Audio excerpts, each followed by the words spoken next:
We can start. Thank you. Just a second. Okay, can you hear me? Yes, you can. We're live, right? Okay, so good evening, good morning, everyone, depending on where you are. So this is the second seminar. And we're opening the season basically of our full open seminars with these two seminars yesterday with Vera's seminar, Vera Bulman's seminar, and today with Willow's seminar that belong to different clusters thematically, but follow right after the other in terms of dates of time, but there are some overlapping in interest in both of the seminars, in the writings of both of the speakers that we met yesterday, and we're reading the second one today, Willow. So I am certain you will be able to notice the similarities or correspondences of the angles of discussion between the two talks after Willow's presentation, lecture, actually, a seminar. So prior to to the lecture itself, let's just present the School of Materialist Research, the initiative itself, the informal school that is the School of Materialist Research, as well as Willow and her work. So first about the School of Materialist Research. It is an education and research collective that offers intensive study courses, seminars, special programs, and research initiatives that address the materialisms running through contemporary science, philosophy, art, mathematics, design, architecture, and politics.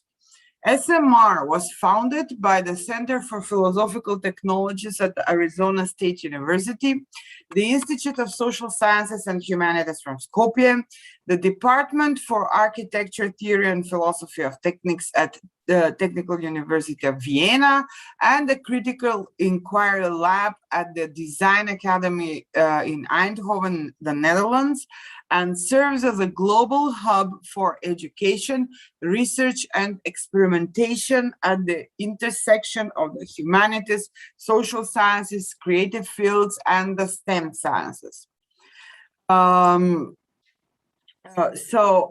Briefly about Willow. Willow Verkerk is a lecturer in continental philosophy and social philosophy at the University of British Columbia and a postdoctoral researcher with the Gendered Mimesis Project at KU University Leuven.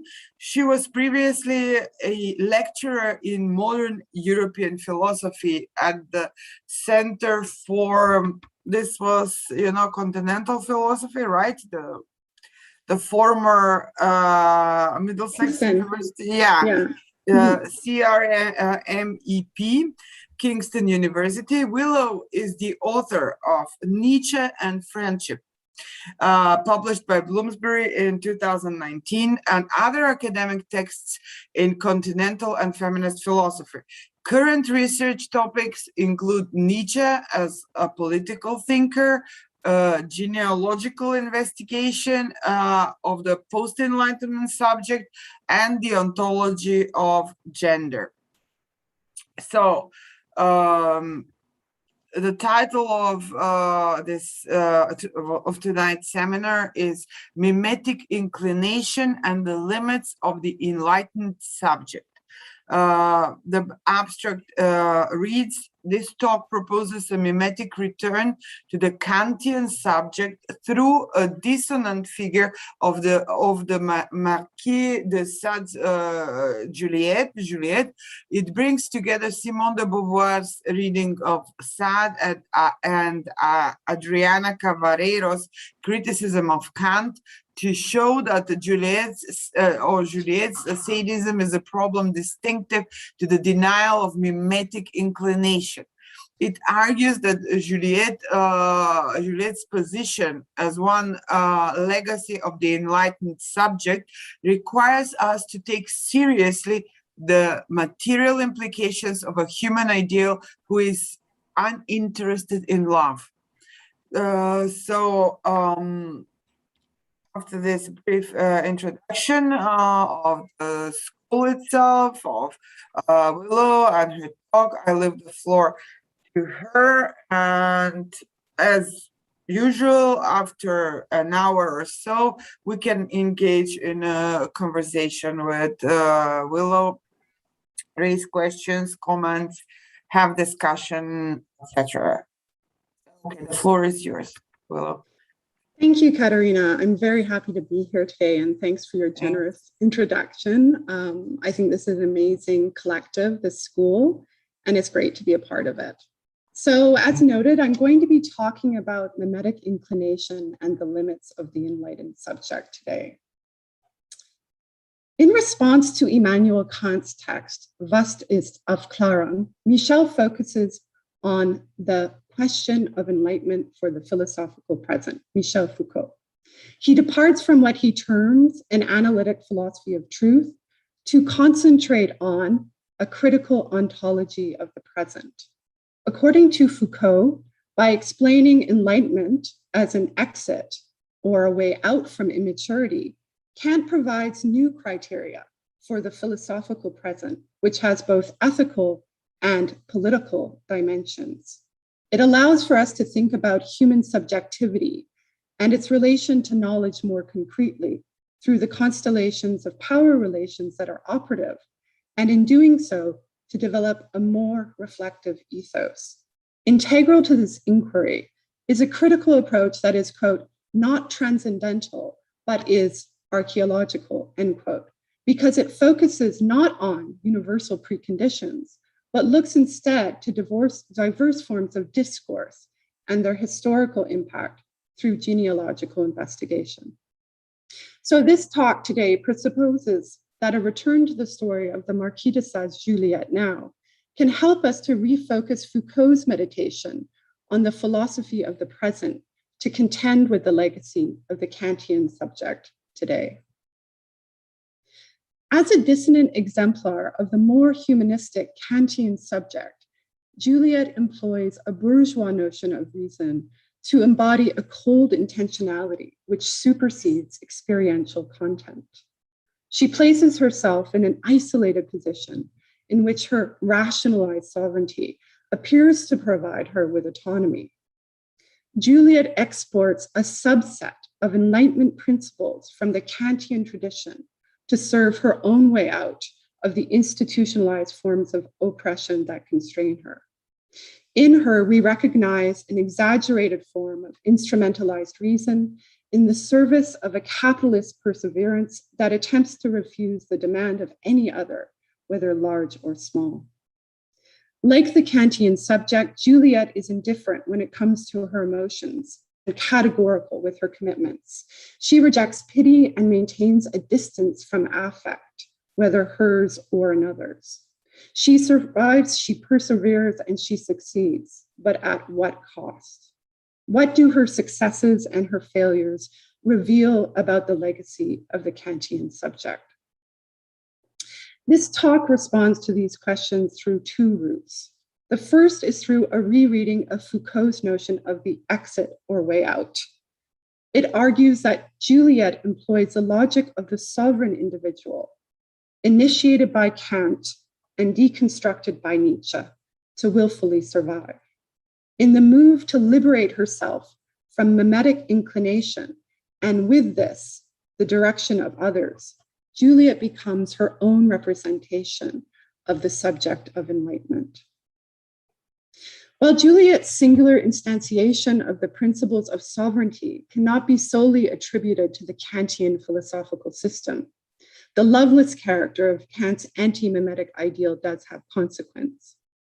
As such, the second root responds to this concern. It proposes that Juliette shares with Kant a problem of indifference.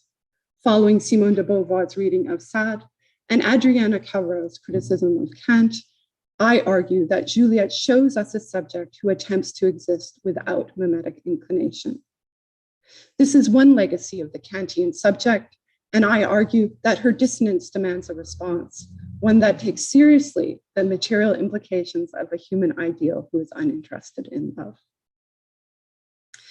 So in Juliette, we find a character who embraces the capitalist principle of survival, adapt no matter what the consequence, with an admiration for rationalized mastery. As a young girl and woman, Juliette is possessed by a mimetic pathos. She looks up from below and imitates sovereignty so that she may have some grasp at it herself. As a function of her own position, her enactment involves an artistry that transforms. Juliette learns to personify the violence that is done unto her with a higher level of intensity, usurping the laws of sovereignty and libertinage with the aim of becoming the law herself. Nietzsche's notion of the pathos of distance and his critique of the sovereign individual help us to better understand how Juliette's transition from libertinage to sadism is in continuance with the legacy of the Kantian subject. Although Juliette embraces violence, she also celebrates rectitude and indifference. Her bold and unwavering character evokes fascination in the reader. This is partially due to her sharing with the enlightened human a collection of admirable attributes. In On the Genealogy of Morality, Nietzsche describes the pathos of distance as, and I quote, the lasting and dominating overall and basic feeling of a higher ruling order in relation to a lower order or to a below, end quote.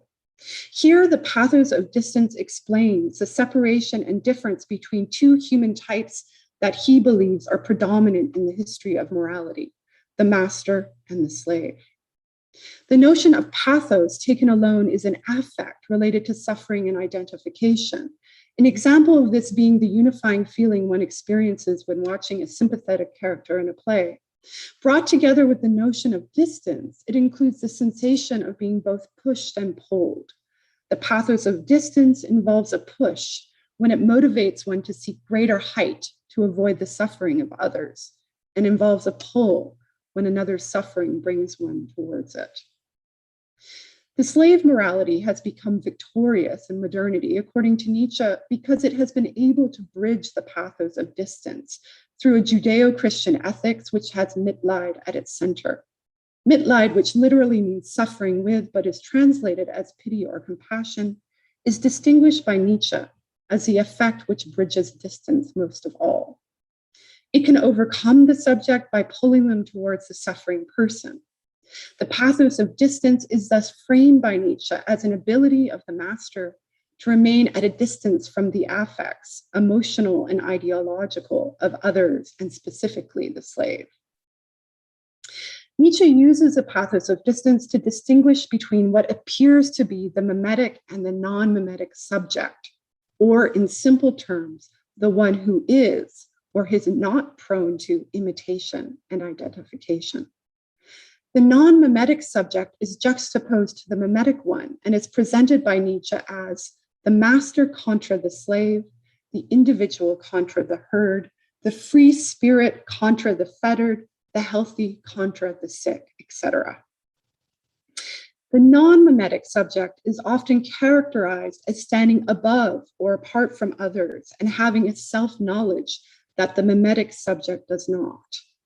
This is consistent with Beyond Good and Evil, section 257, where Nietzsche states that distance is a precondition for human enhancement and self-overcoming. Here, Nietzsche again claims that the development of human excellence requires that one can resist the pull of others. Nietzsche spends considerable space speaking to the problem of becoming part of a herd mentality as an imitative follower who fails to take part in critical self-reflection. This warning is voiced to all. To be clear then, it is not that the master, the free spirit, and other admirable character types in Nietzsche's works are not affected by mimesis, but they do insulate themselves from it more than their opposites. Nietzsche is emphatic throughout his oeuvre that solitude is necessary for creative thinking and making, and that those who assimilate themselves into the collective body too concretely are mimetically impelled to become like everyone else. As Nadège Letou writes, and I quote, "Mimesis for Nietzsche is thus not simply understood as imitation or representation, but as a polymorphous phenomenon that troubles the boundaries of individuation," end quote. According to Nietzsche, we not only learn and communicate through imitation, but we also engage in involuntary or unconscious mimetic activities with others, and this is fundamental to the constitution of our subjectivities.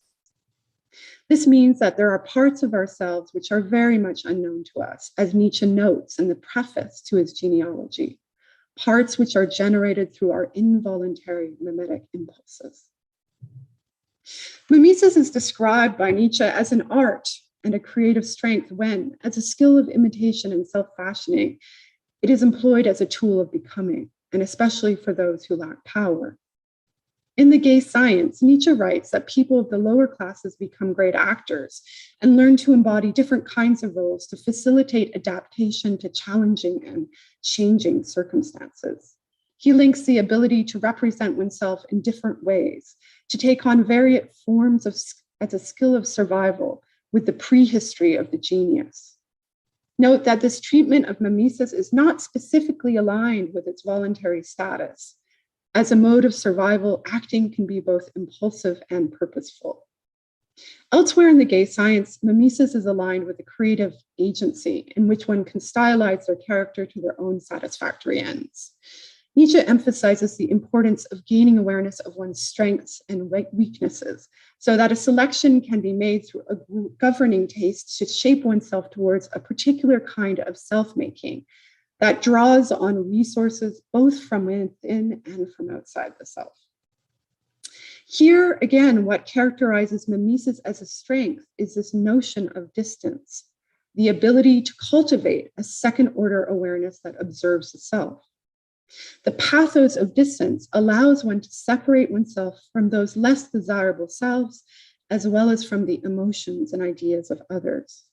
Learning how to guard oneself against what Nietzsche calls an unbecoming suffering, whether it is one's own or another's, and as such, to not be overcome by this pathos is viewed as integral to self-preservation for Nietzsche.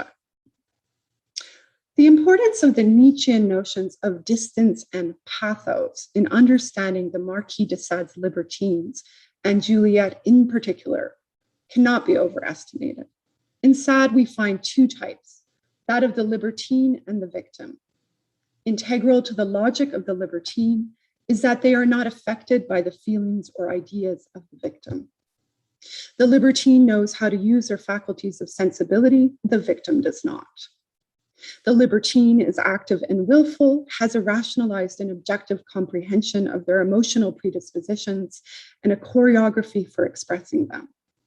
They have cultivated a specific taste to guide the self. This is distinguished from the victim who lacks taste as well as the skills necessary for self-control. In Sade, this makes the victim ripe for exploitation. Thus, libertines view themselves as superior to others, as members of a higher rank who have a greater understanding of their powers and potentials. They act to initiate acolytes into the practices of libertinism for their own enjoyment and use and discard those they consider inadequate. Juliette herself undergoes a series of initiations throughout the story, embarking on a process of maturation, both sexual and intellectual, which involves apprenticeships with those more experienced in which she must prove herself to be a true libertine. The process of maturation associated with Juliette's enlightenment involves a change in her perspective and how she views herself. As a young woman in a convent in the care of Madame d'Albane, she expresses admiration and desire for her teacher, looking up to her. However, when Juliette is sent away from her mentor and lover due to a lack of funds, she decides that she must be self-reliant and take advantage of those situations given to her to the best of her abilities. Inspired by self-preservation and the encouragement of co-conspirators, she begins to see herself as shifting rank from one who looks up to one who looks down. She changes her position in relation to what Nietzsche calls the pathos of distance and moves from being a potential victim to becoming a libertine, and finally, at the end of Juliette, to the most destructive sadist of them all. So Juliette's transition to sadism can be read as a bridging of the pathos of distance through an approach specific to libertinism. There is a technique of the self concerned with acting, feeling, and thinking found in l'Histoire de Juliette, which outlines the libertine route. Initially, it may appear if Sade simply inverts the Christian Platonic model so that the practices of the libertine champion vice, lust, violence, and overall evil, encouraging all kinds of random debauchery, simply for the experience itself.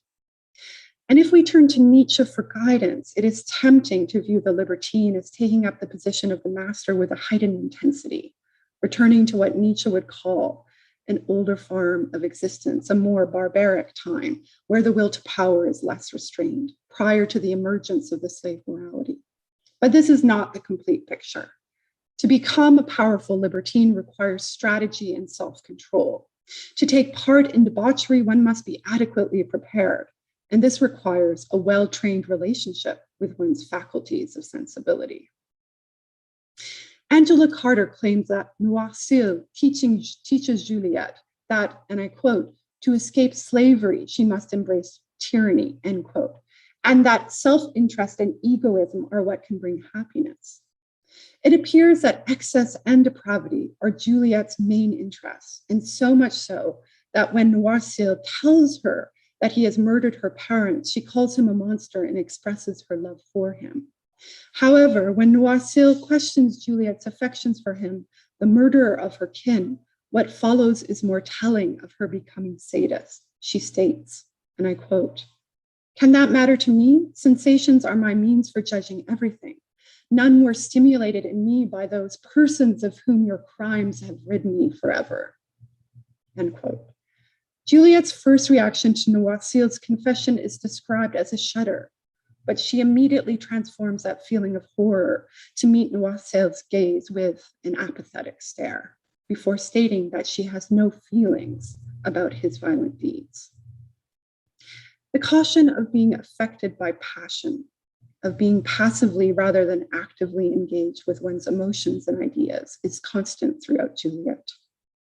Libertines are regularly testing each other to see if they are being taken over by the sensibilities, and especially if they are failing to sustain a pathos of distance by succumbing to pity or virtue.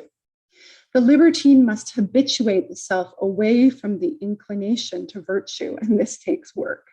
This work is done through committing evil acts, and in doing so, cultivating indifference to the deeds.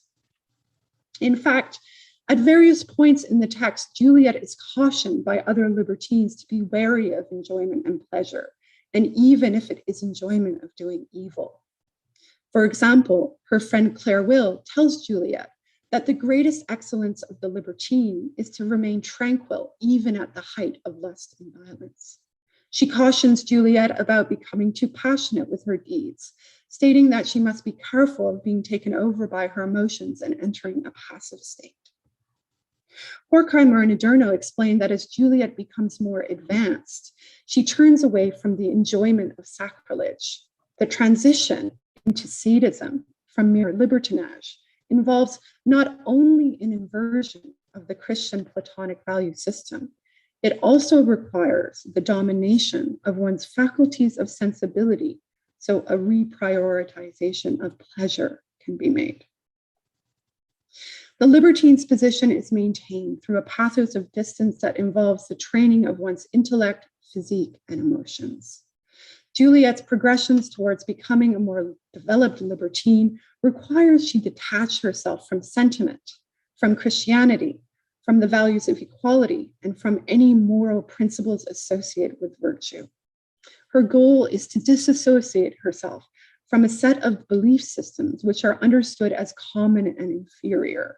She restructures herself through the laws of libertinism found in the laws of the Society of the Friends of Crime, also expressed through the novel in the speeches of the libertines. However, she does not do this simply to expend energy or take part in inversion. This restructuring occurs at every level of the self and requires that she habituate to the etiquette of sadism. In doing so, she avoids the mimetic pull of the multitude by capitulating to the demands of an elite group whom she must imitate to gain acceptance. This process shows Juliette's pathway towards her own sovereignty, at once providing a veiled critique of the bourgeois individual. In doing so, it has been argued that Juliette shows us what the concretization of the Kantian subject can look like. According to Horkheimer and Adorno, Juliette is, and I quote, the bourgeois subject freed from all tutelage. However, this is not the complete picture. Juliette's subjectivity is structured by another ethos. She follows the guidance of a libertine ideology, which contained within it has the seeds of its own destruction. Above all, Juliette's intent is focused on maintaining her pathos of distance, and with this, her singularity intact. What is Juliette's relationship with sovereignty?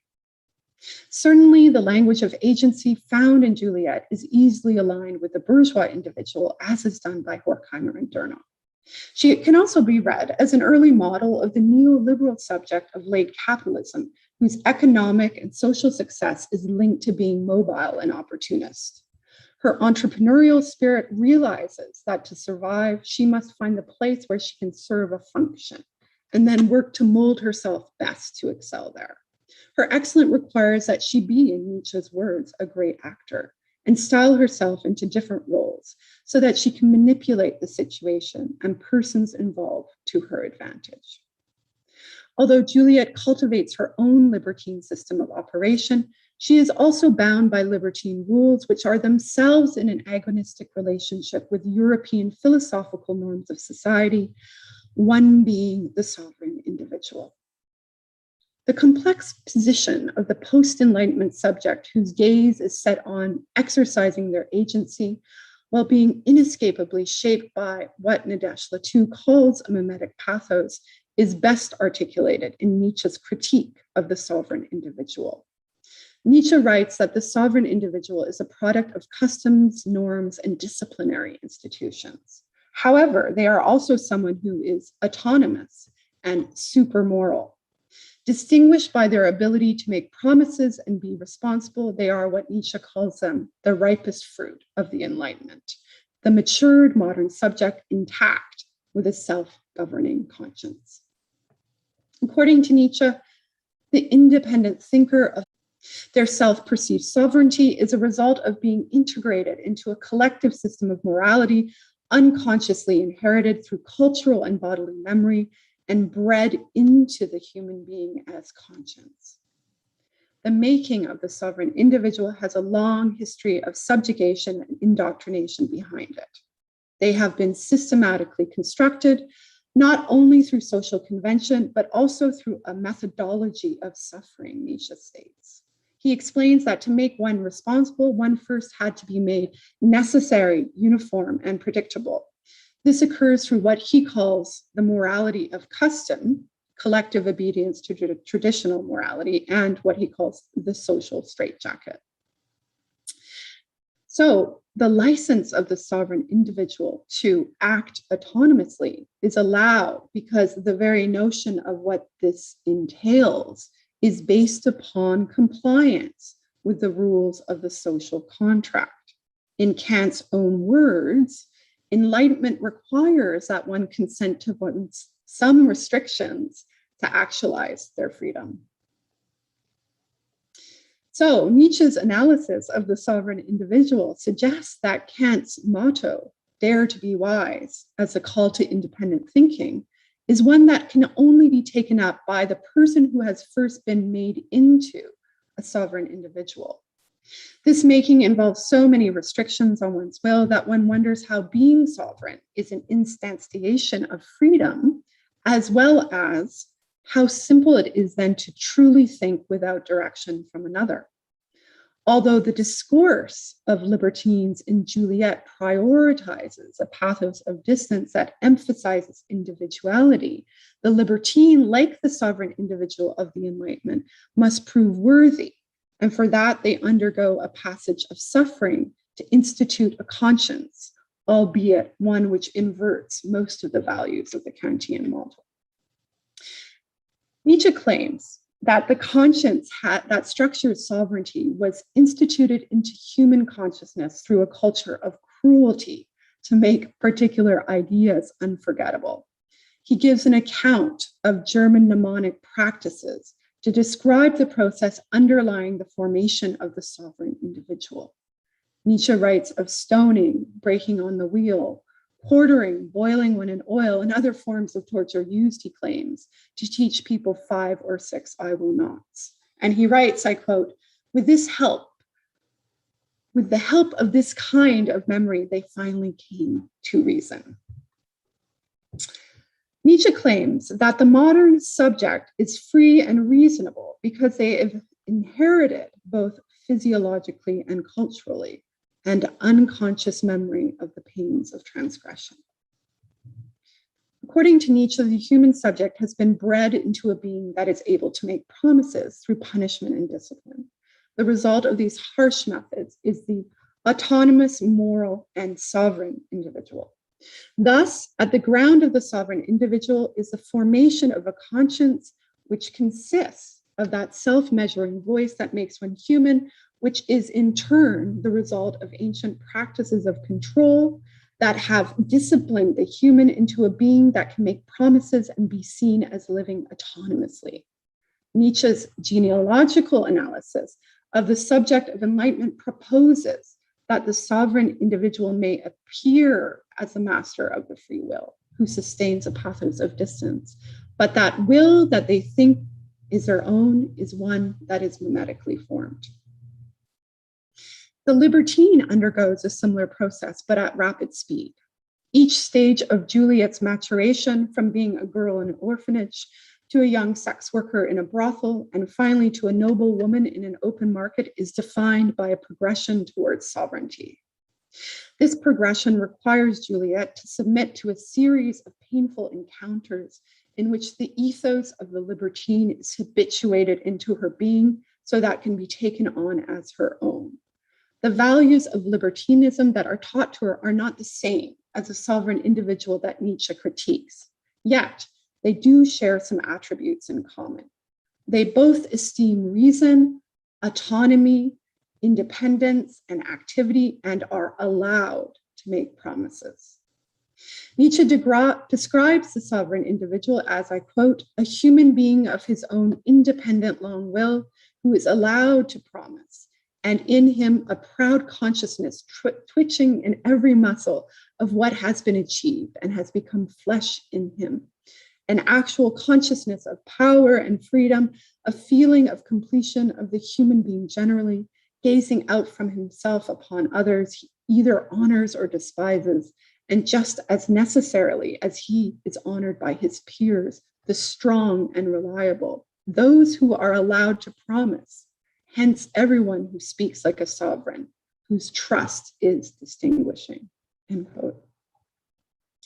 The libertine, too, is defined by their ability to view people as those to be honored or despised, whether they can be a libertine or a victim, the libertine being the one who has a discourse to support their position, as well as a set of rules outlined by their membership in the Society of the Friends of Crime. So both the free human being of the Enlightenment, who is the sovereign individual, and the libertine have, in Nietzsche's words, liberated themselves from the morality of custom. What does this mean? They have reached the place where they are allowed to make promises and to be a responsible subject, which means they also have been placed in a position where they have the autonomy to not act responsibly and the option to break promises. Both the sovereign individual and the libertine presume themselves free. Yet this freedom is a gift afforded to them as enlightened members of their exclusive clubs. Within the gift of freedom is a memory of its history of violence. As such, those who seek to be super moral, to no longer be beholden to a membership of norms, as does Juliette, will return to that violence that shaped them with an intensified force of will. Simone de Beauvoir writes in Must We Burn Sade that Sade gives women the most victorious roles because wickedness in the softer sex is more arresting. When they overcome through crime their subjection, the woman sadist is able to show with greater brilliance that, and I quote, no situation could shackle the flight of a bold heart, but they become the most magnificent torturers in imagination only because in reality they are born victims, servile, tearful, foolish, and passive, end quote. Beauvoir suggests that a woman libertine holds a greater sway on her spectator because she must surmount more resistance than her male counterpart. Horkheim and Adorno make a similar point. They write that Juliette's hunger for destruction is stronger than other libertines because it hinges on her misfortune, which drives her forward to become the oppressor. Carter adds to this by aligning feminine inactivity and powerlessness with poverty, stating that Juliette is someone who exceeds her given position of woman as a class, while concurrently exploiting the tropes of femininity for her own use. The wonder of Juliette, and thus her splendor, rests partially on her sex, that she is an embodied woman, yet one who does not adhere to the functional role of the female. As a speaking subject, she occupies multiple gender and class roles, and in doing so, disrupts the class expectations of being a woman. Juliette is the libertine who transcends the greatest distances, economically, sexually, culturally, and as such, she emanates a beauty that seduces the reader. Unlike her libertine companion, Claire Will, the castrating woman who destroys men through exhausting their sexual capacities, Juliette occupies a double position. She knows how to act in the place of the man, and she also knows how to exceed him through qualities that are very much connected to her sex. Carter characterizes Juliette as a terrorist, specifically a sexual terrorist who refuses her role as a procreative woman as well as any repronormative obligation to motherhood, deploying her sexuality instead as a tool for rationalized violence. As Carter suggests, gender is displaced in Sade's text because the sexual act occurs among equals beyond the heteronormative rules of traditional sex. And I quote Carter, now the woman, now the man penetrates and is penetrated in turn. Gender itself can become interchangeable, end quote. Juliette does not only employ the tropes of femininity to propel herself onward, but she also readily takes on manly roles in life and in sex if it serves her interests. The instances in which Juliette can be seen to reject the expectations associated with the heteronormative procreative female are numerous and throughout the text. One particularly disturbing example is when Juliette takes part in a performance of a marriage ceremony with Noircil and their children. During this enactment, Juliette and Noircil dress themselves and their children in drag, perform multiple marriage ceremonies with another, and when the ceremonies are complete, they murder all their children. By destroying the sanctity of the marriage ceremony, which is also a form of authoritative speech, Juliette places herself in mimetic agon with the law. The I do of marriage as an utterance is a form of speech which normally, through its performance, exercises a binding power. However, when Juliette enacts the performative with multiple people, some children, and between people who do not represent coherent genders, she initiates a parody that transforms into a calamity. This parodic deployment of authoritative speech denies the importance of kinship and the laws and norms of procreative heterosexuality that undergird the institutions of marriage. Juliette does not merely reinterpret the script, She brings that which is most forbidden and depraved, incest, orgy, and murder into the sacred place of marriage. Her hijacking of the marriage ceremony robs it of its naturalizing and authoritative power, and in a move of active nihilism, it becomes just another cultural convention laid bare. The striving of Juliette is ugly to the reader because it rejects the standard moral code. Yet at the same time, she is also a perfect articulation of the dark feminine, a personification of the whore who inverts the Christian Platonic order. It is important to note that the experience of disgust that Juliette evokes in The Spectator is a part of her splendor. This and the uncanny in Juliette. She not only survives, but she also flourishes as the undead, who refuses to be subjected to the symbolic register. Certainly, her transgressions of heteronormativity and gender constructs are relevant for a feminist politics that challenges the norms and laws associated with these constructs. What is important to not overlook, however, is that these transgressions are only achievable because she is a member of a protected community, the Society of the Friends of Crime. And it is precisely this membership which allows her to move beyond the regular class restrictions of her sex gender and utilize the ideologies of rational self-interest for her own advantage. Through Juliette, the Marquis de Sade tells us that in a class system, the pleasures of the higher class will inevitably depend on the agonies of the lower classes. Juliette employs her sex together with the self-interested ideologies of the libertine to leap over the predetermined miseries of her class. She overcomes any moral or aesthetic disgust she may have through setting her sights on a clear pathway towards enlightened self-preservation. Here we can read Sade's visionary critique that in a class-based system, sovereignty is only achievable through membership in a protected and privileged group. Early on in her life, Juliette recognizes the world as having two classes: the mobile exploiters who are adaptable and connected, libertines, and the trapped exploited who are doomed to a life of suffering and vagabondage, the victims. Juliette learns the logic of commodification in the brothel, where she becomes an object of sale, rebranded over and over as a virgin, sold repeatedly as the same product. As Olivier Dallaire notes, the experience of being sold as a lie teaches Juliette about the kind of economic, amoral actor she must become to live. In having to rely solely on herself, the drive to survive surpasses concern for the ethical community. Juliette's initial transcendence of her given situation occurs through economic gain, and she remains focused on the accumulation of wealth so that she can secure her freedom of movement. The quandary of her situation is described by Horkheimer and Durno through the logic of the free market, where self-preservation becomes the most plausible maxim for action. Since this free market is controlled by private individuals and groups, everyone's impulse to survive becomes equally an impulse for self-destruction.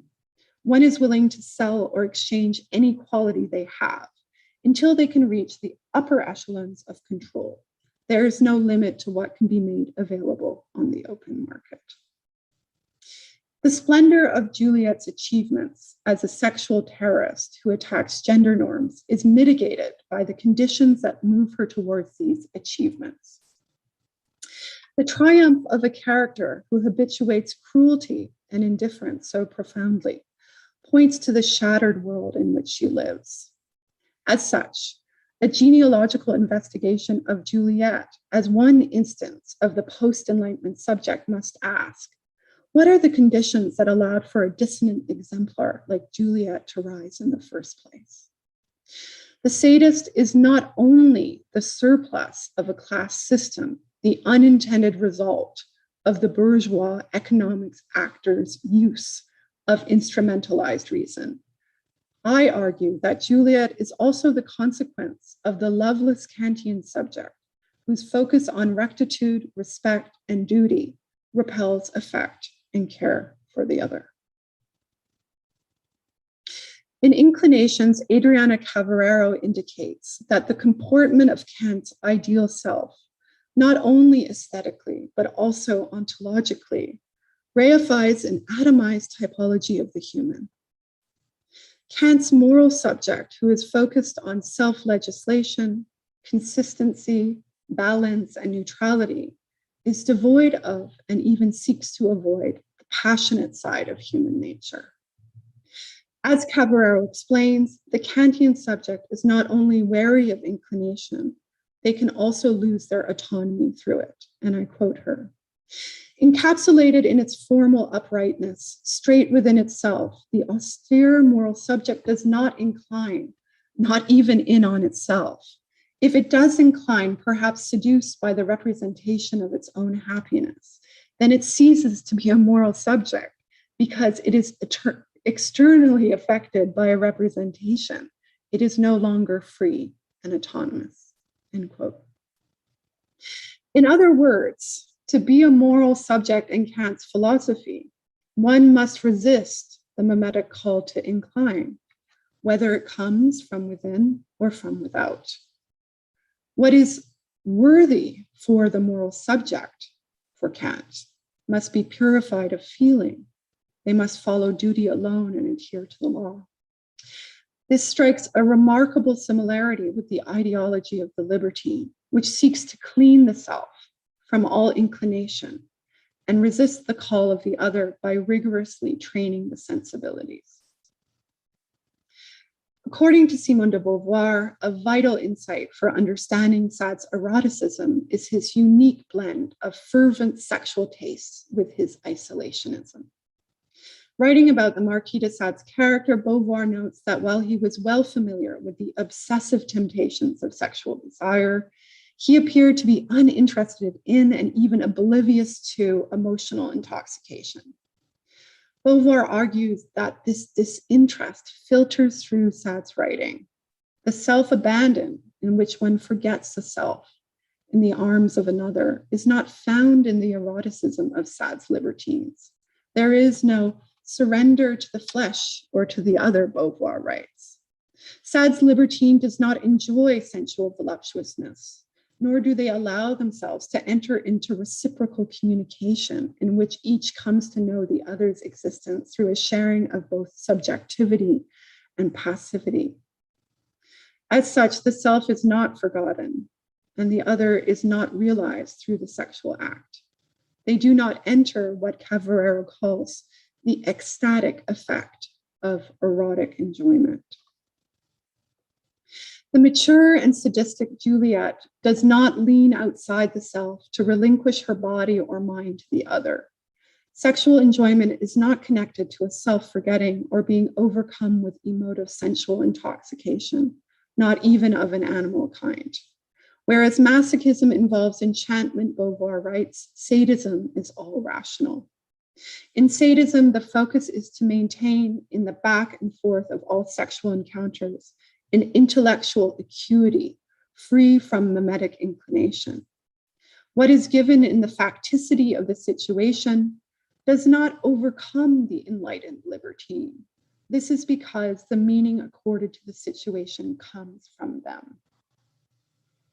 The libertine remains focused on transcendence, and like the Kantian subject, they are not to be swayed by the situation, by what is occurring around them or from their inner affects.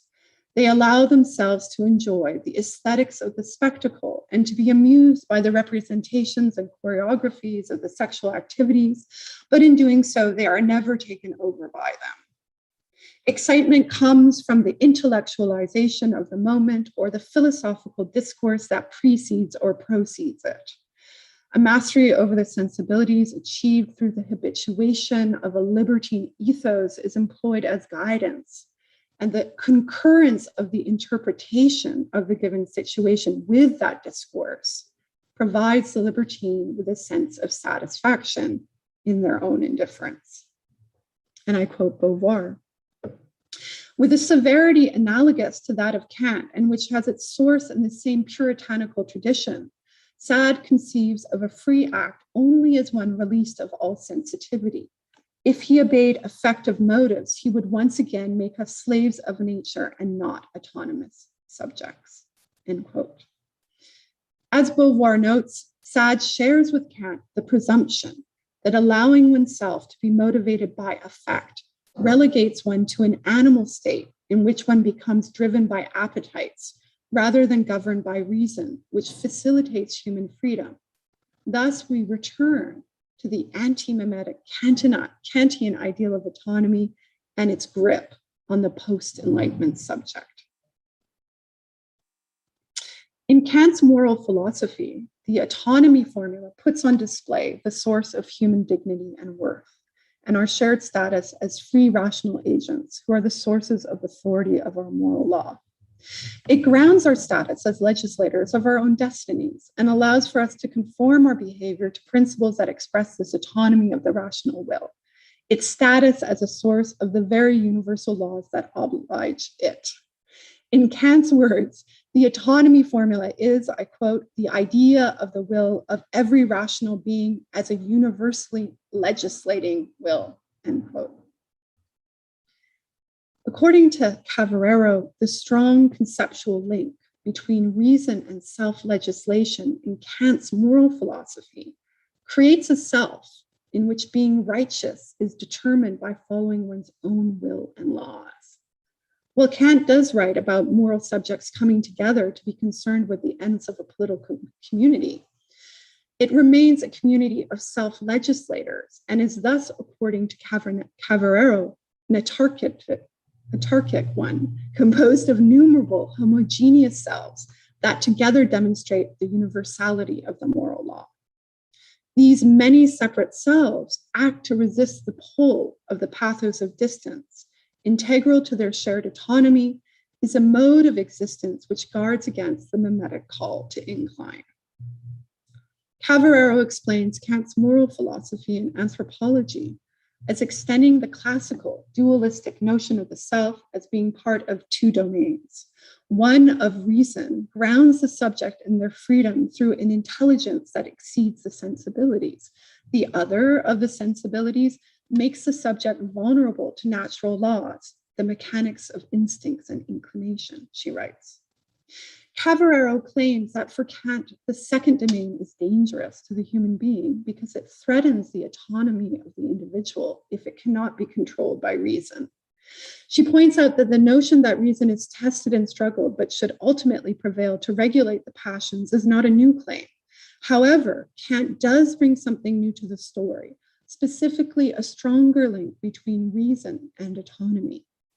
As such, the stability of the subject, as well as their freedom, is threatened by those things that can impair rationality. Any person or object which moves the self off balance becomes a significant concern for Kant, as it is too for Sade. In his lectures on ethics, Kant notes the important role of indifference in keeping love from overcoming the self. He writes, and I quote, "Indifference as a moral quality is the opposite of human love, but even by this cold-bloodedness, I may understand a very good trait if it holds the love inspired by sympathy in check and gives it due measure," end quote. For Kant, indifference has a moral import, particularly because it can prevent love from overcoming the subject. It helps one to focus on the self and be motivated by an independent rationality. Love, when described by Kant as attraction, has a habit of decentering the self.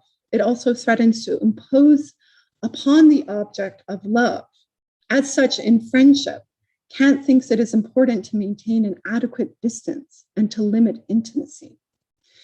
And furthermore, when Kant does write about love as a moral virtue, he aligns it with rectitude and even states that it is not an affect. Yet, is it not precisely love that Juliette lacks and that she cannot give to anyone, no matter how near they are to her? She has trained herself to limit intimacy, to practice the rigorous control of her emotions, and to exercise neutrality when it comes to the satisfaction of instincts. so that her deeds are governed by rational self-interest. Experience has taught her that to care for or rely on another brings one misery. She concedes this from her own experience as a young woman and from witnessing that her sister Justine's trust in and love for others brings her pain, suffering, and misfortune. Juliette has come to share with Kant the belief that indifference must be maintained to ward against love so that one's stability and autonomy is not threatened by the other. She has attempted to become an anti-mimetic subject. Juliette's isolationism, in which she guards against love, intimacy, tenderness, and reciprocity, is built up through a series of mimetic responses, both reactive and purposeful to the given conditions of her life. Yet the end of her becoming sadist is one whose goal is to free the self from all mimetic inclination through rigorous commitment to a pathos of distance. According to Beauvoir, what Juliette, as a sadist, is unable to escape is a consequence of her isolationism, loneliness. Even if she views her position as a sovereign one, which is free of mitleid or compassion, and can resist the pull of others, Juliette is alone. She may conceive of herself as occupying a position of mastery in which she sits above the multitude and enjoys a rarefied kind of pleasure. But the tragedy remains. She cannot relinquish herself either to the emotional enjoyment of affective intimacy, nor to the physical sensations of sensual embodiment. These lacks remain a problem for the sadist, and as such, they look for ways to have their consciousness removed from solitude, as well as their body from indifference. In other words, no matter how efficiently the ethos of the libertine is practiced, these absences connected to an anti-mimetic subject who does not love cannot be reconciled.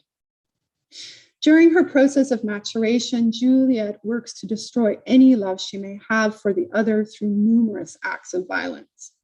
Not only does she murder her daughter and practice apathy towards the one who murdered her parents, Juliette turns violently on her libertine companions, easily abandoning even those with whom she appears to have a strong camaraderie. Juliette practices a despoticism of consumerism in which people are expended and then discarded, irrespective of any tie they may have to her. Her acts of violence are not only techniques of the libertine self employed to cultivate indifference and train the sensibilities. Following Beauvoir, they become, for the mature and sadistic Juliette, the only way for her to experience intimacy.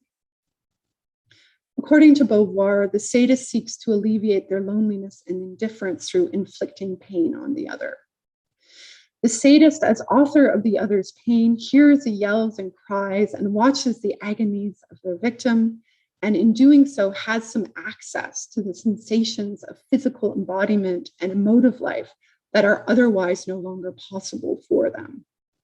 As Beauvoir explains, the effects that the violence of the sadist has on the victim's body has the potential to move the sadist out of their indifference. The pain of the other becomes a replacement for the lack of emotional intoxication.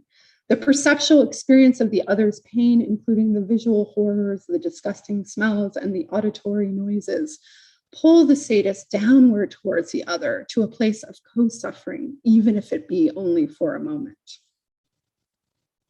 Juliette's becoming sadist has required her to cultivate a libertine technique of the self in which she labors to progressively remove all feelings related to love and care for the other. As such, one can ask what reason she has for returning to the sensibilities that she worked with such persistence to overcome. The answer to this question can be explained through the notion of abstraction. Abstraction occurs when one ignores the unity of the perceptual object of experience and concentrates instead on a limited set of qualities. In conceiving of herself as a being who is free of her sensibilities, unaffected by the feelings of others, Juliette has denied herself a key part of human life, that she is and remains a mimetic subject, even if she attempts to negate it. This move cannot be made without some experience of loss. As Peter Osborne notes, and I quote, conceptual abstraction is accompanied by both a certain melancholy, loss of the real object, and a certain shame, complicitly in the domination of the concept and hence repression of the other more vibrant, more creative aspects of existence, end quote. Juliette's violence is an attempt to respond to the melancholia of what she has denied to herself, love. By dividing her subjectivity and removing inclination from her life, she does not escape this need, but instead searches for ways to experience its related attributes from within her current terrain. Instead of fragmenting the self as a response to the impossible demands of the Kantian subject, as Juliette does, Cavarero proposes a return to inclination. Cavarero's account of inclination differs from those provided by Kant and Juliette because it does not guard against relationality. Instead, she embraces it as fundamental to the human condition. Building upon Hannah Arendt's notion of neutrality, Cavarero explains that the shared experience of birth and maternity allows for the human subject to be defined by an original vulnerability. And I quote, birth holds vulnerability and relationality together in an inseparable ontological bond, end quote. This acts as a corrective to the anti-mimetic Kantian self and its dissonant exemplar, Juliette, whose autonomous self-sufficiency allows for them only to rotate around their own upright axes. This corrective provides a relational model of existence in which human beings live along multiple axes of interdependence. The subject's tendency towards inclination does not impair or limit their abilities. Instead, inclination is connected to the event of life, the pole of creation, both in birth and in art, and overall to a shared existence of mimetic vulnerability, which requires love to be sustained. Okay, I just have my conclusion now, and I'll be wrapping up.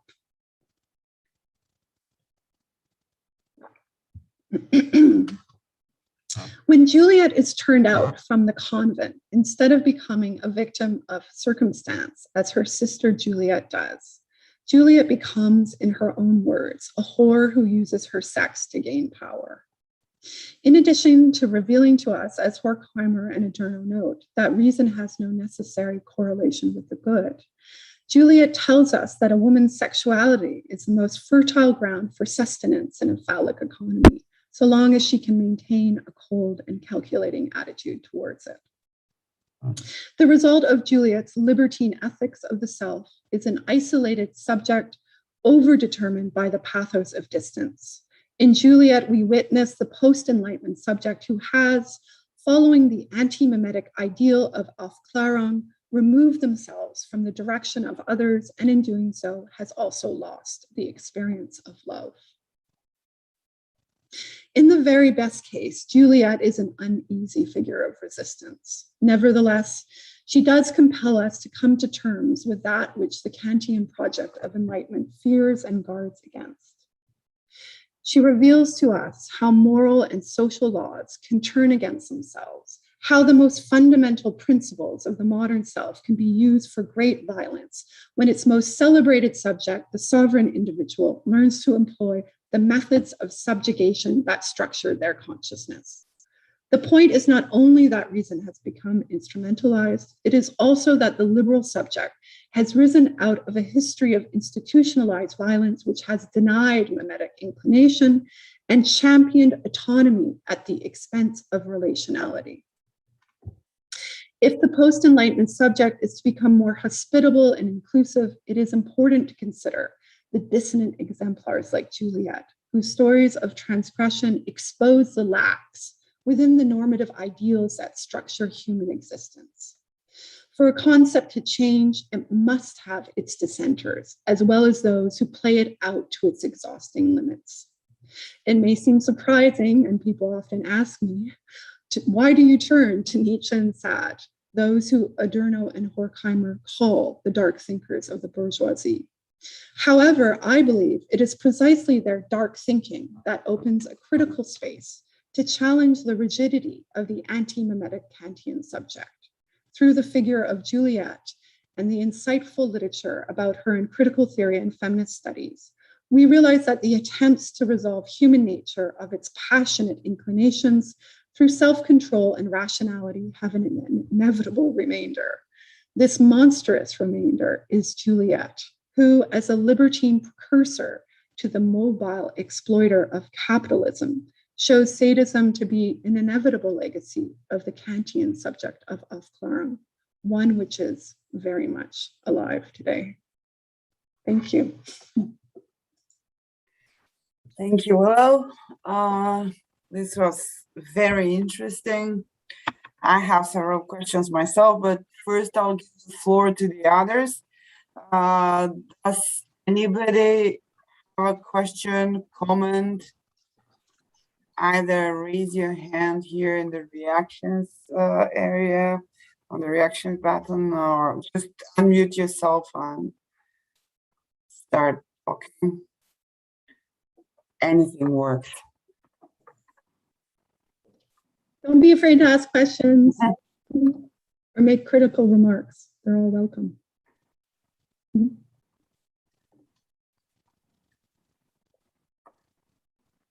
I'm trying to freeze them. Working on freezing them. Okay.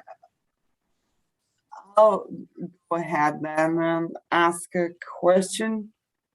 I'll comment a little bit or offer an observation and then ask a question. So yesterday, Vera mentioned the monastic subject.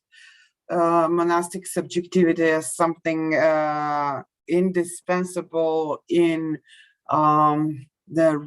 for the realist, rationalist thinker, one who approaches not just sciences, not just mathematics, but philosophy or observation of the world, of the outside world. So, you know, it could, of outsideness, I would say. These are not Vera's words, I'm paraphrasing or simply phrasing how I took her remark or what I got from it. So this positioning is kind of emptied, basically, of intent, let's say, or desire, or whatever. It can, you could even call it underdetermined in terms of will, for example, or pleasure, or libido, or desire, whatever. Yeah, and this subject is also supposed to mime, to perform a mimesis, at least as I took it yesterday, because it reminded me of Wittgenstein's concept of the Maßstab, you know, and the subject miming, basically cloning or copying the object of the outside world that it seeks to explain. All of that afterward being translated on the transcendental plane into a sort of a formal or abstract language, etc. But obviously, it's very clear that what I'm talking about, or what I draw inspiration from last night, is an epistemic subject. So it probably does not apply to the type of subjectivization you were talking about here. This purely rational subject pretends to be, or is endowed with the pretension, constant pretension to be unrooted, unmoored from social relations, so self-sufficient, sovereign of itself, so, you know, Kantian subject proper. And now so that much I understood, I gather. Where the dilemma occurs, and this is my question to you, is in what way is in fact Nietzsche different from Kant in this respect? You know, when he talks of Again, the monastic subject, but in the sense of, again, self-sufficiency, pure free will, detached from the mores or rules of morality, etc., etc. It's again actually a pretension toward perfectly self-sufficient subject, except that he subjects to criticism this the very possibility or the ambition toward the very possibility of pure rationality and being devoid of passions. So this is what he attacks, let's say, his criticism, but still he also argues for a self-sufficient subject that is a master of itself, that is endowed with free will, that is overdetermined, unlike the underdetermined subject that I talked about at the beginning.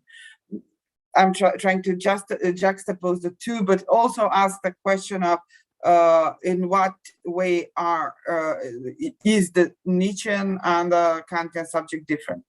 Or perhaps this was your point, actually, that they kind of show the oblique, dark side of the same type of subjectivity. Is that what you meant? Did I understand correctly? Thank you for your question, Katerina. I think you're asking, well, what's the difference between the Kantian subject and the Nietzschean subject? Well, when I look at the second essay of the genealogy, where Nietzsche talks about sovereignty, he's problematizing this notion of sovereignty, and he's saying that the only reason we conceive of ourselves as autonomous and free is because we have unconsciously inherited a system of norms that were bred into us through punishment. So the very concept of freedom that we have is one that has been mimetically formed. And so there's been a substantial amount of work done on this topic by Nidesh Latu, who is the principal investigator of the Gendered Mimesis Project. He also has another project related to the European Research Council called Homo Mimeticus. And a big part of that research has been to put forward an alternative to the repressive hypothesis of psychoanalysis and say that we find in Nietzsche a different understanding of the unconscious, which has to do with mimesis, and that we are basically determined by the shadow of an ego that is unknown to us. So, of course, in Nietzsche, whereas Kant, the subject is structured by our capacity for judgment, the shared capacity that we all have in reason. For Nietzsche, being is structured by the ontology of the will to power. So I think they're very different. And for Nietzsche, it is society and structure, institutions that give us the adherence or the obligation to reason. But fundamentally, in my reading of Nietzsche, he thinks that what motivates us more than anything is the desire to incorporate, assimilate, and create things to overcome both ourselves and others. So I think the highest value for Nietzsche is change more than anything else. He's somebody who thinks about subjectivity as being mimetic, and Kant is somebody who emphasizes autonomy, sovereignty, and rationality. So I see them as very oppositional. And I see Nietzsche as being engaged in many parts of his text. I mean, you can see him explicitly doing it in Beyond Good and Evil, and implicitly in the Genealogy of Morals, attacking Kant's notion of enlightenment in the subject throughout. Okay, so Nietzsche does not define the subject as mimetic, or does not plead for that form of subjectivity, but quite the opposite, for an anti-mimetic subject. No, Nietzsche does think that the subject is mimetic, but for Kant, it's not. Yeah. Okay. Mm-hmm. And there's a large body of research being done on this now. So interesting. It's kind of a new way of reading Nietzsche. Yeah. Okay. Vera? Yeah. So maybe I can follow up on this. But I was wondering, by listening to your talk, is whether in the way that you address, it seems to me that at the core of what you are looking for is a kind of a relation, how mimesis and creativity can be play together, no? So how a mimetic subject could be mimetic through being creative. So kind of a coupling of the two. Is this right, or is this a profound misunderstanding on my side? I think at the beginning of my talk, I spoke about how Nietzsche understands mimesis. And one thread of that is that it can be voluntary and it can be connected to this making of the self. That is the case. But I think what the talk more broadly was trying to point out that we are kind of mimetically impelled and affected by others. And even if we try to overcome this, it's impossible. And that's what Juliette tries to do. She tries to train herself, her sensibilities towards indifference. She tries to create a life that is governed by rationality. She tries to create an existence through this notion of the pathos of distance, so that she's completely sovereign. But inevitably, and this is what Beauvoir's reading of the sadist does in a very effective way, she ends up needing to return to inclination and affection, which she tries to overcome. But the only way that she can do that, because of her training of the sensibilities and the ethos of sadism, is through experiencing and hurting other people, because she's rid herself of love. So the only language that she knows is violence. And she ironically goes there to get a sense of intimacy. Mm-hmm. Yes, but what I was wondering is, now there is this, I don't know if you're familiar with the approach to mimesis by René Girard. So it's opening up quite a different path than the one that we are more familiar with through psychoanalysis and this kind of the complexity, let's say, of social power relations within in our interiority itself. And what he does is he links the practice of mimesis on the one hand to a kind of a self-realization that brings one's self beyond its current bounds. But the other side of this is to link it up with the cultic side of sacrifice. So then this creativity becomes, I would say, it gains a metaphysical dimension where it involves something more than an economical play of redistributions, no, and parametrizing the variables in their constellations, let's say.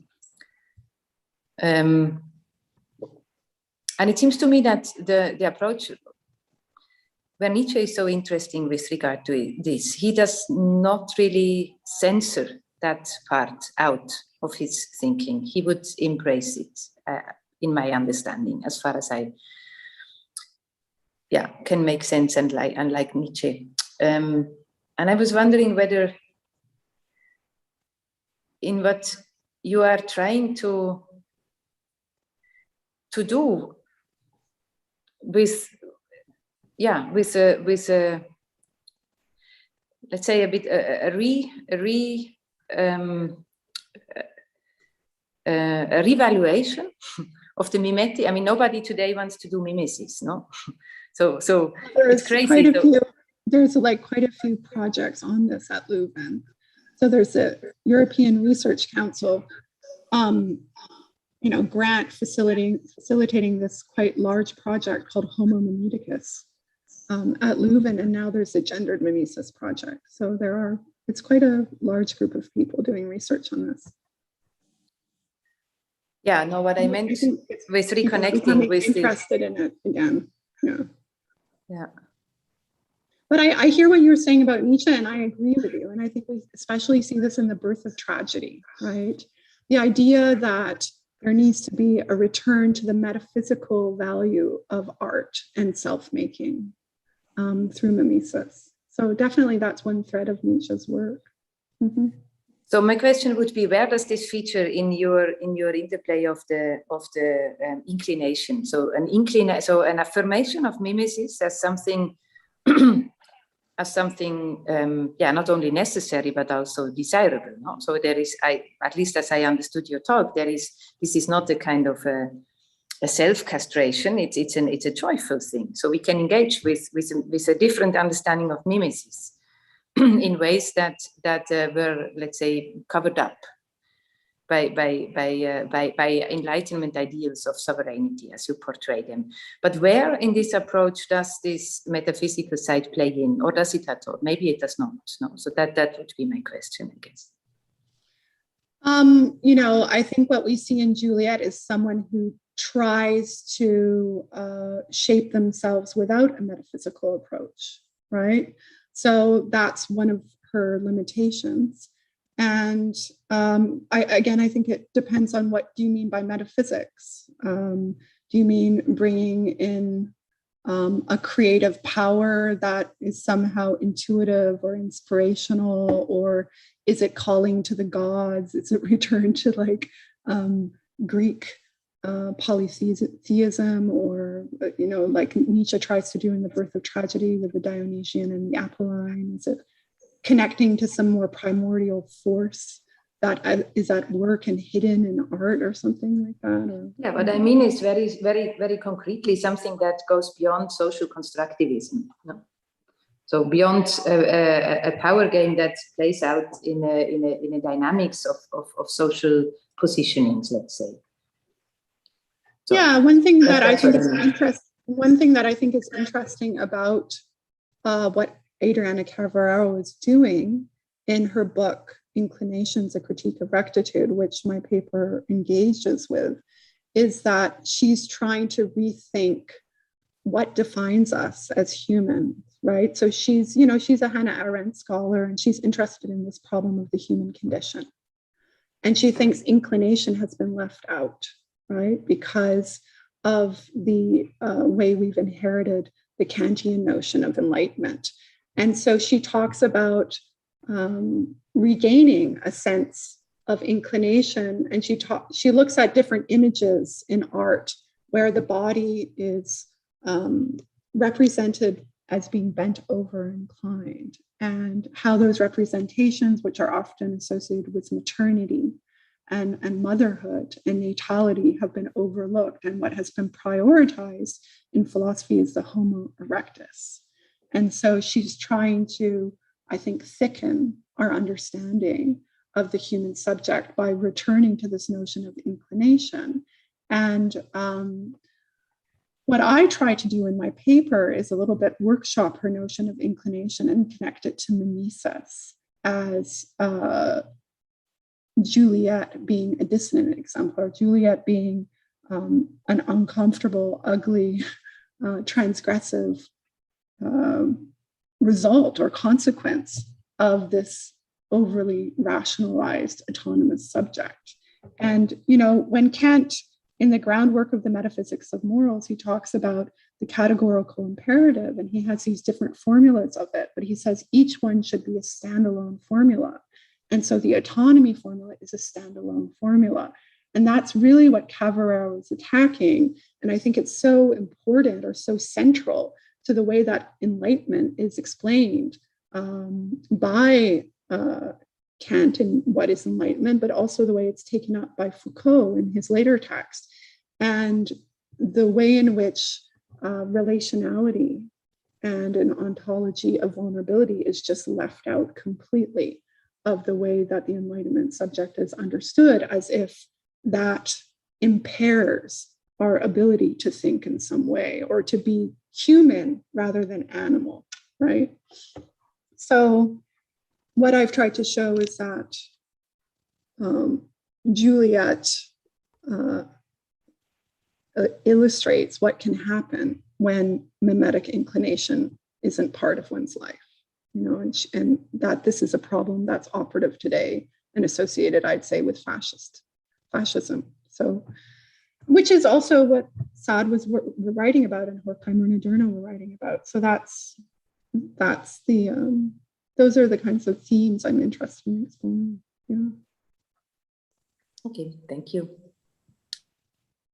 Thanks for your question, comment. Yeah. Anybody else? Yeah, I just have a quick Zach? question. Yeah. It's you probably explained it. I'm just not quite understanding it. I think about what defines precisely the liberal subject, and the reason I'm thinking about this, for instance, is that if we talk about vulnerability and openness, and also, I don't know, multiplicity and so on and so forth, what we often see now, especially in relation to things to do with sort of identity and so forth, we see an actually more rigid alterity. So one only knows themselves fully, the other can't possibly know them except themselves. So I was wondering if this sort of identitarian subject is also a Kantian subject, except that they're sort of universally legislating such that if it applies to me, it thus has to universally apply as reason to those applying it to me, or something of this sort, if that makes any sense. I'm kind of following you, but I think I need to hear more about what are the qualities of the subject that you're asking about so that I understand. Okay. I mean, in the sense that identities are both sort of more fluid and open, I don't know, rhizomatic or something, but they're at the same time determined by virtue of one's willing them to be determined, so that one is fully in charge of one's own identity. So it's not even so much normative as it is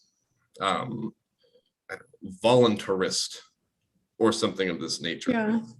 And I wonder if this sort of attitude towards things is itself in some way still Kantian, if that clarifies.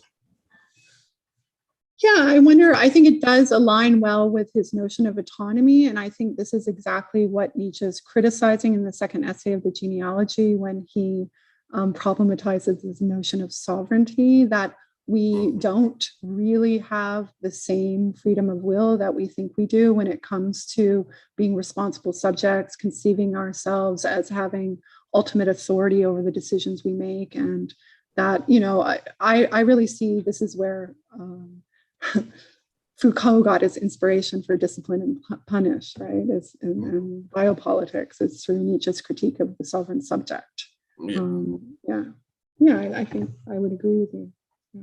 All right, thanks so much. It was just a clarification. Thanks. Yeah.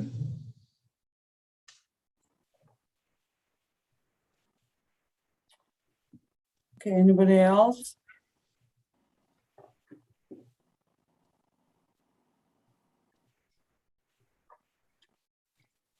Okay, I have a follow-up question on my previous question. So, yeah, I must have misunderstood or misheard you completely, or misunderstood you completely at the beginning, where it seemed to me that Nietzsche, in your account, Nietzsche was just build up of what is originally the Kantian subject, this aspiration toward complete independence of the free will. And that's the point where I misunderstood that, unlike the Kantian subject that mimes the social norm, the norms, the Nietzschean subject, according to you, is a subject that refuses mimesis of any sort and invents itself as if ex nihilo as something completely original. So now, after your response, I understand that I misunderstood completely. And now everything sounds more familiar to me, especially Nietzsche. So I want to ask another question in that case. In that case, wouldn't you say that this mimesis you find in Nietzsche and, for example, his writing on tragedy is more about the dissolution of the subject than a constitution of a stable subject, you know? This Dionysian drive, isn't it, you know, actually quite the opposite of, yeah. Well, the thing is about Nietzsche is he does have stages, right? So he's often read as having a middle, early, and a late stage. So Nietzsche does have a different focus in The Birth of Tragedy. And of course, reading the preface, we know he's very self-critical. But I think one of the things that Nietzsche sees as very important for the work of art is its capacity for, when we go and see a work of art, that we lose a sense of our individuality, right? And that we experience what he calls metaphysical solace. So the work of art allows us to have a sense of unification with others. And it's precisely this kind of like co-identification through the artwork that Nietzsche thinks has been lost in German culture. And he suggests that Wagner's opera can bring it back, right? So yes, there's this notion of the importance of forgetting the self, and that being therapeutic and transformative through the work of art. So that's one topic. And then, of course, he does say in the Genealogy of Morals, and this is something Judith Butler inspired Judith Butler's notion of the performative, there is no doer, there is only the deed, right? She uses that to form her notion of the performative. And so many people have said, yeah, there is no self in Nietzsche. Nietzsche's notion of the self is constructed through action, right? That it's a performative self, essentially. But then you see other writings about that Nietzsche has. So this is the late period. The late period is a no-saying stage for Nietzsche. It's a deconstructive or destructive stage for Nietzsche, which he's rejecting many kind of traditional notions of subjectivity. But if you read his middle period, which is more of his positive philosophy, like the gay science, Daybreak, Human All Too Human, there he seems to have a more constructive notion of the self, because he talks about the free spirit and he talks about self-overcoming. And you can also find that in Thus Spoke Zarathustra. So I think there's places in Nietzsche where he fragments the self, and very much inspires 20th century French philosophy and postmodernism. Yeah, and there's also places in Nietzsche, and people have made parallels, where he seems to have a more constructivist idea of the self, which can be connected to the will to power, that we're made up of all of these forces that are in struggle with one another. And there can ultimately be some kind of master will, which acts as an agency or governing self. And that is the actualization of the will to power in human form. And this is how we can have notions like eternal reoccurrence, amor fati, the free spirit, self-overcoming, because there's some notion of a self that is continuous and does go on in time. So I think you have different subjects in Nietzsche. And this is why, I think it's Müller-Lauter wrote a book called Nietzsche, The Contradictions of Nietzsche, and Nietzsche's Contradictions, because Nietzsche has many contradictory concepts, which is why he's also such a fun person to write about, because there's a lot of different places to go for inspiration. But who is Nietzsche's self? I mean, that's a huge conversation, right? How to work that out throughout his oeuvre. Does it change? Is it more constructivist in his middle period and more deconstructivist in his later period? Is he being deconstructivist because he's critiquing Kant or a particular rationalist legacy in European philosophy? I think there's different ways of answering that question. Yeah, but he never gave up on this division of, the pre-Socratics and, as the true spirit, a true Greek spirit, the truly healthy spirit of Greek antiquity, and everything after Socrates being, decay of modernity, etc., etc. And tragedy never ceased to be the paradigm of everything, I would say. And therefore, mimesis must have, I'm guessing you're the scholar on Nietzsche. I'm just guessing, thinking out loud. I'm just guessing that he must have used the notion of mimesis always in this Greek sense, in the sense of the understanding and explanation of Greek tragedy, in particular, the one we find in Aristotle. So the Dionysian sense, or this dissolution of, undoing oneself. So in that sense, this concept does resemble a little bit Butler's performativity. I wanted to ask about that, but on the other hand, it's not something that constitutes and constructs us, but quite the opposite. That is supposed to have the opposite effect, I assume. I'm just thinking out loud. I wonder what your comment might be on this. Yeah, I think that this idea that there is a phantom of our ego that is kind of a dispossessive, that is kind of shaping us unconsciously, that's something that Nadezhda too writes about. So it's one of his postulations about Nietzsche as an alternative to the psychoanalytic model. And I think this is connected a little bit to what you're proposing. Yeah. But I agree with you. I think the model of tragedy as the work of art that Nietzsche would like to see come back, and his celebration of the Dionysian never goes away, but it is very subdued in the middle work. So you see that in The Birth of Tragedy, and then his later texts, the Dionysian comes back. But especially Human All Too Human, he becomes more scientific, more Apolline. So he has more of an Apolline stage as well. Yeah. True. Yeah. Unless anybody else have a question, there is a question here in the chat room from Karna. So could you please cite a couple of authors or books that take up this new way of reading Kant and Nietzsche together? Sure. I can just try and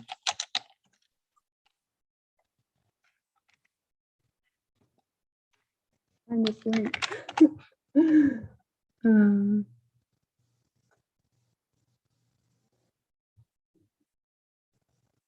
Yeah, I think that's going to be a little bit difficult for me to do while I'm on here, but I could always email something to Zach, and then Zach could forward it on or something. But if you look up the Gendered Mimesis Project at KU Leuven, the Homo Mimeticus Project at KU Leuven, it has a bibliography of works that are associated with that project. But yeah, I think the book called The Phantom of the Ego by Nadezhda too is where you see this kind of new proposal, and that's at the foundation of some of the research that's being done in the two research groups that I'm affiliated with.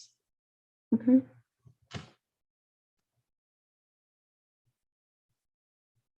I think your sound's off. I'm asking if this is the project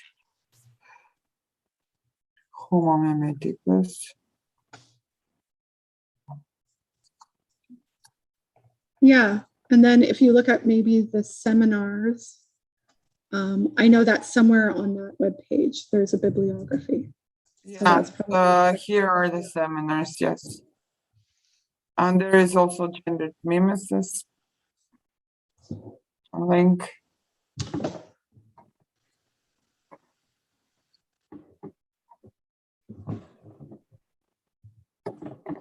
So kind of these two, I guess. And if Willow comes up with some ideas of titles she might suggest, she will message them to you through Zach. Okay. Any Anybody? last questions from anybody before? Yeah, I closing? think it's Yeah. time for the last question. Yeah, I'm a bit tired. Yeah. Time is up already.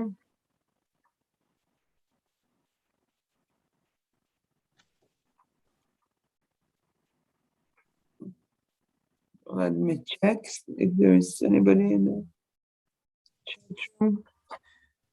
I think not. So we can wrap up for this evening. What's next, Zach? What's the next seminar? And when? It's September 30th. It's Chantal Gray and Oh, okay. yeah. So it's the day after tomorrow, basically. No, Yeah, in the 2 day days. tomorrow. From now. Yeah. Yeah. Okay. So thanks again, Willow. I My enjoyed it pleasure. quite Good a to meet lot. everybody. It was really great to meet everybody and see everyone. I wish I could see Thanks more for of you. coming over, and we hope to see you here again.